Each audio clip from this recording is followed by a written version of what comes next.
Good morning, student. Today we read the topic of the future perfect continuous tense. सबसे पहले हम देखेंगे इसका अफर्मेटिव सेंटेंस यानी साधारण वाक्य. Shall have been is used with I and we, यानी कि सब्जेक्ट के रूप में अपने पास I और we हैं, तो शायद क्रिया के रूप में हमें लगाना पड़ेगा सेंटेंस में shall have been. सब्जेक्ट के रूप में I और we दिया हुआ है, तो हेल्पिंग वर्ब क्या लगेगी, सहायक क्रिया क्या लगेगी, shall have been. And will have been is used with all other subject. I और we को छोड़ करके शेष सभी सब्जेक्ट के साथ क्या लगेगा, will have been. And ing is added to the first form of the verb. और verb की जो फर्स्ट फॉर्म होगी उसमें क्या ऐड करना है, ing.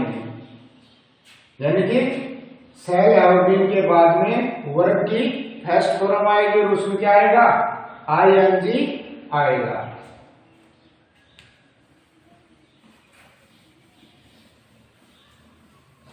अफर्मेटिव जो सेंटेंस है कि साधारण वाक्य जो है उसका पैटर्न होगा subject plus shall have been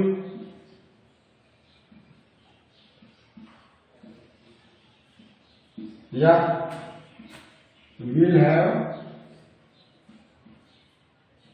been plus verb की फर्स्ट फॉर्म के साथ ing प्लस ऑब्जेक्ट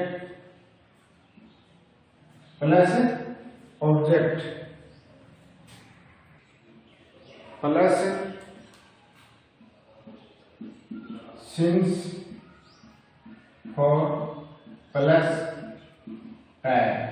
ये है फ्यूचर परफेक्ट कंटिन्यूअस के अफर्मेटिव सेंटेंस की पैटर्न या फिर स्ट्रक्चर यानी कि वाक्य रचना. यानी कि शुरुआत में क्या लेना हमको, सब्जेक्ट, उसके बाद में आवश्यकता अनुसार सब्जेक्ट के अनुसार shall have been या फिर will have been, उसके बाद में जो वर्ब आएगी वो फर्स्ट आएगी उसके साथ क्या लगाना अपने को, ing लगाना है. उसके बाद में अगर सेंटेंस ऑब्जेक्ट है तो ऑब्जेक्ट लेना है. उसके बाद में सिंस और फॉर का यूज करना है और साथ में टैग. एज ए एग्जांपल है इसका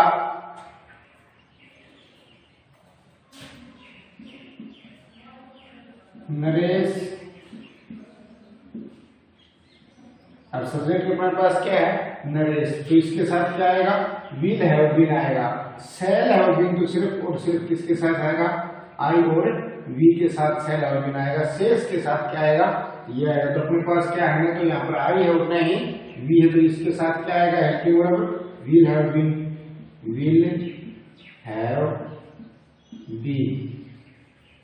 उसके बाद में वर्ब की फर्स्ट फॉर्म, ये फर्स्ट फॉर्म हो गई रीड, इसमें जोड़ना है ing.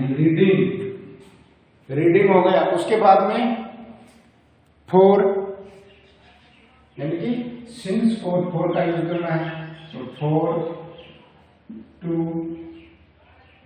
hours. ठीक है.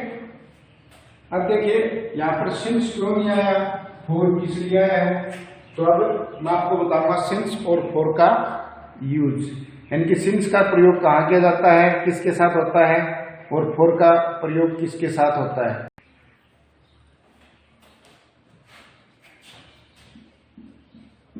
यूज ऑफ सिंस यानी कि सिंस का प्रयोग. सिंस का प्रयोग होता है निश्चित समय के लिए. किसके लिए होता है, निश्चित समय के लिए. पॉइंट ऑफ टाइम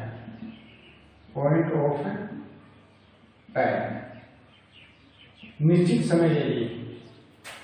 और फॉर का यूज किस प्रकार से होता है, use of for,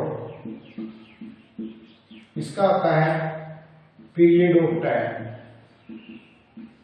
period of time, यानी कि समय की अवधि के साथ फॉर का यूज होता है, और एक निश्चित समय के लिए क्या होता है, सिंस का। तो यहाँ पर अपने सेंटेंस था Naresh will have been reading for 2 hours. ये 2 जो आवर्स है ये क्या है, पीरियड ऑफ टाइम है, यानी कि समय की क्या है, अवधि। क्या है, समय की अवधि, इसलिए किसका यूज किया हमने, फॉर का। अगर यहाँ पर पॉइंट ऑफ टाइम दिया था कि निश्चित समय दिया होता तो अब इसमें क्या करते हैं, हमें सिंस का प्रयोग करता। नेक्स्ट एग्जांपल है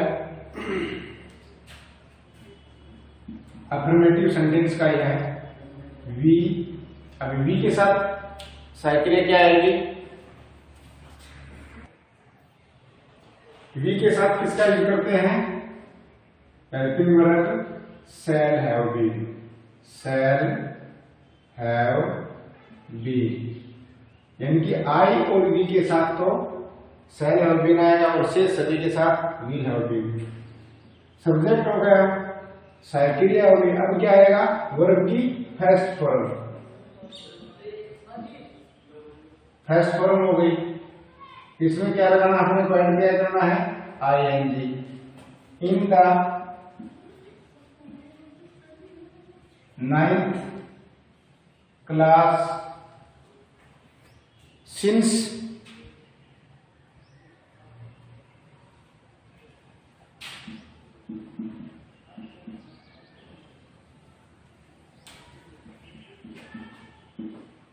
ये हो गया। सिंस 2019, यानी कि सन से पहले किसका यूज करते हैं, सिंस का यूज करते हैं। नेक्स्ट एग्जांपल देखिए,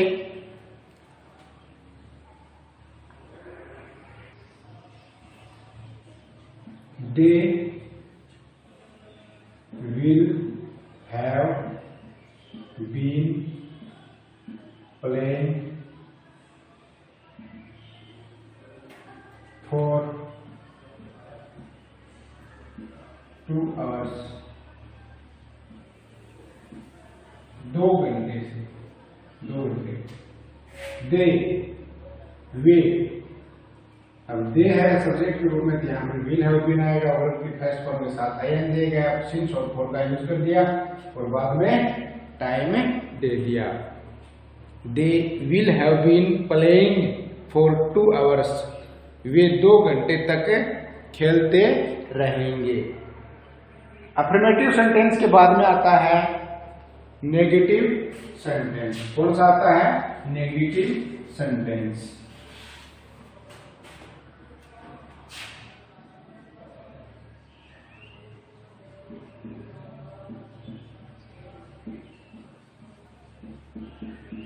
यानी कि नकारात्मक वाक्य।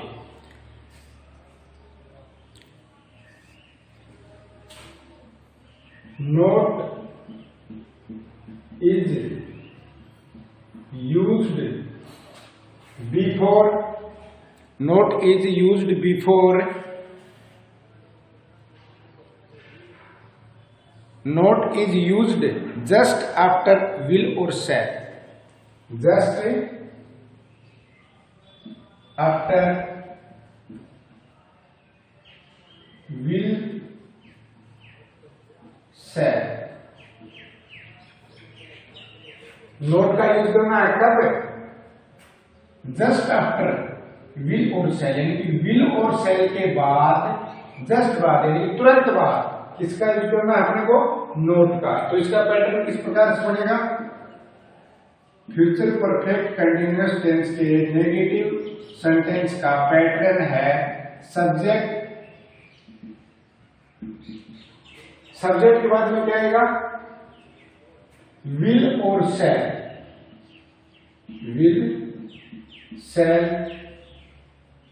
जस्ट आफ्टर नोट, तुरंत बाद नोट, और उसके बाद में हैव बीन, प्लस वर्ब की फर्स्ट फॉर्म के साथ आईएनजी। अगर सेंटेंस में ऑब्जेक्ट है तो ऑब्जेक्ट लगा दीजिए, सिंस और फॉर का यूज करो और उसके बाद में टाइम। ये है नेगेटिव सेंटेंस का पैटर्न। अब इसका एग्जाम्पल है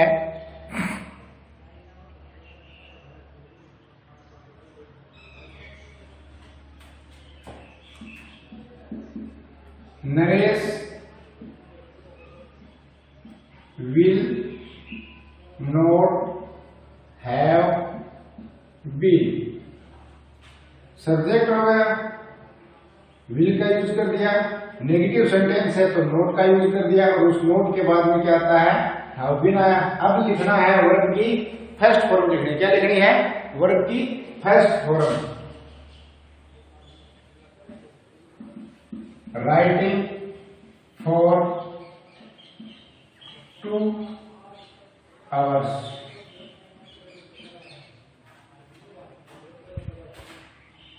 इसके बाद में नेक्स्ट एग्जांपल है इसमें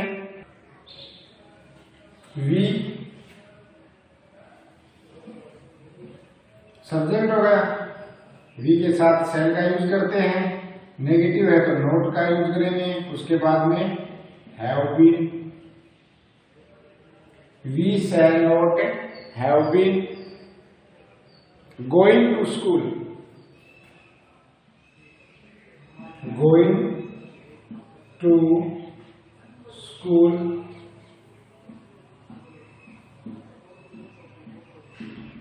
AM, since मंडे, मंडे है, संडे है, ट्यूसडे है, यानी कि वीक नेम से पहले किसका यूज किया जाता है, सिंस का यूज किया जाता है। इसके बाद में नेगेटिव सेंटेंस के बाद में आता है इंटेरोगेटिव सेंटेंस। क्या आता है, इंटरोगेटिव सेंटेंस। यहां पर एट 7 AM कर देना, समय से पहले किस प्रीपोजिशन एट का यूज होता है।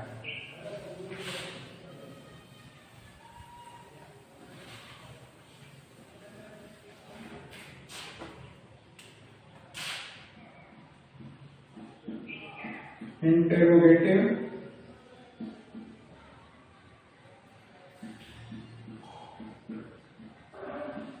सेंटेंसेस यानी कि प्रश्नवाचक वाक्य।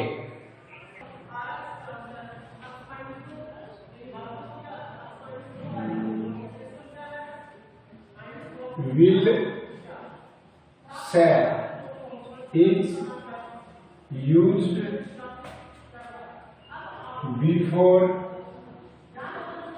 the subject, यानी कि सब्जेक्ट से पहले किसका यूज करते हैं, विल और शैल का। कौन से सेंटेंस में, इंटेरोगेटिव सेंटेंस में, यानी कि प्रश्नवाचक जो वाक्य होगा वह हेल्पिंग वर्ब से स्टार्ट होता है। उसके बाद में क्या आता है, सब्जेक्ट आता है। इसके बाद में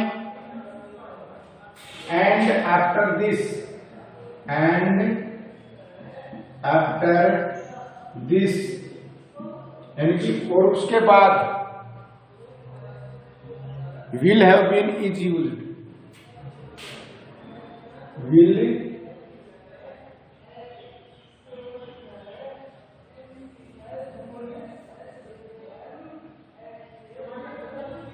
have been used, यानी कि उसके बाद में किसका यूज करते हैं, have been का यूज करते हैं। यानी कि शुरुआत में क्या आता है, विल और शैल किससे पहले, बिफोर द सब्जेक्ट, यानी सब्जेक्ट से पहले किसका यूज करते हैं, विल और शैल का। And after this, and after this, और उसके बाद में will have, sorry have been is used, और उसके बाद में किसका यूज करते हैं, हैव बीन का। यानी कि शुरुआत में क्या है, पैटर्न देखिए इसका इंटरोगेटिव का पैटर्न होगा, शुरुआत में विल और शैल, उसके बाद में सब्जेक्ट, उसके बाद में हैव बीन,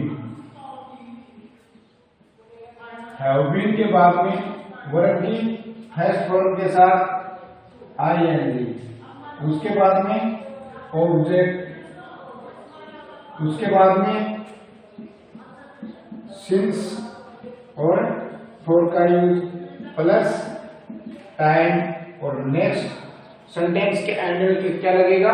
क्वेश्चन मार्क। क्या लगेगा? Question mark. As a example है इसका इंटरोगेटिव है कि विल से और सेल से शुरू होगा, तो एग्जाम्पल है इसका विल सीमा, उसके बाद में सब्जेक्ट हो गया, हेल्पिंग वर्ब आ गई, सब्जेक्ट आ गए। अब किसका यूज करना है?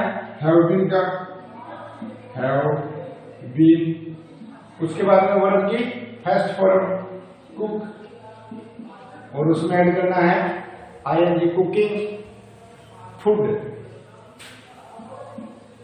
Food for and hours,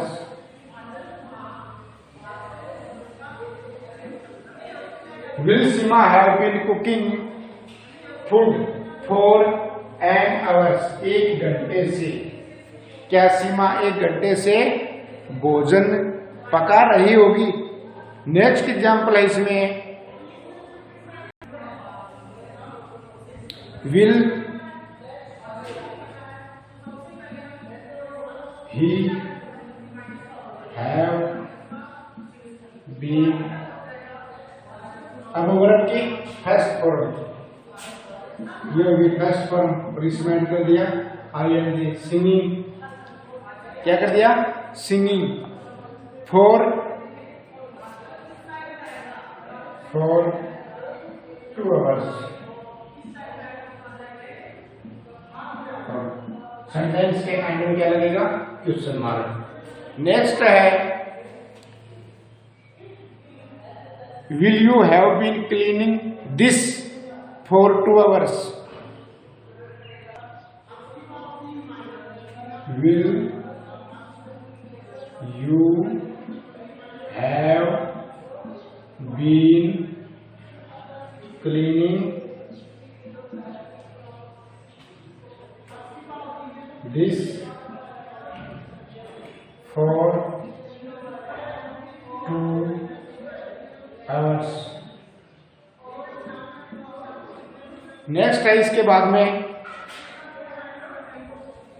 shall we have been, यहां पर सब्जेक्ट क्या है? वी आया है, तो यहां पर हेल्पिंग वर्ब क्या आएगी? shall आएगी। shall we have been, verb की first form, wait, ING waiting, क्या हो गया? Waiting for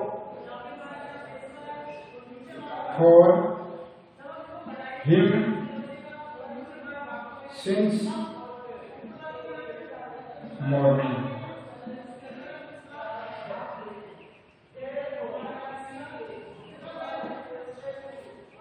Shall we have been waiting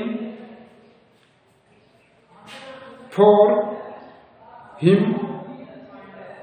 since morning, क्या हम उनका इंतजार सुबह से करते रहेंगे। इंटरोगेटिव सेंटेंस कंप्लीट होने के बाद में फ्यूचर परफेक्ट कंटिन्यूअस के कुछ यूजेस देखते हैं। यूजेस है this tense used to express an action which we will continue for a particular time period of the future, यानी कि इस टेंस का प्रयोग भविष्य में भी काम का जारी रहना या फिर उसकी अवधि बताई जाती है, यानी कि काम वो क्या है? जारी रहने के लिए बताया जाता है, या फिर एक समय विशेष तक जारी रहने के कार्य के लिए होता है, यानी कि इस टेंस में प्रयोग भविष्य में किसी समय विशेष तक जारी रहने वाले कार्य के लिए होता है। एज एग्जाम्पल है इसका see will have been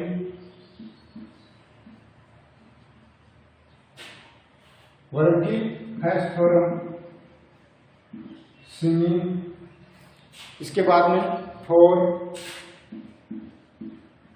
to, hours, for 2 hours, before noon, before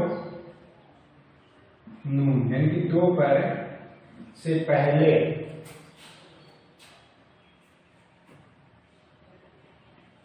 the future perfect continuous tense today are complete.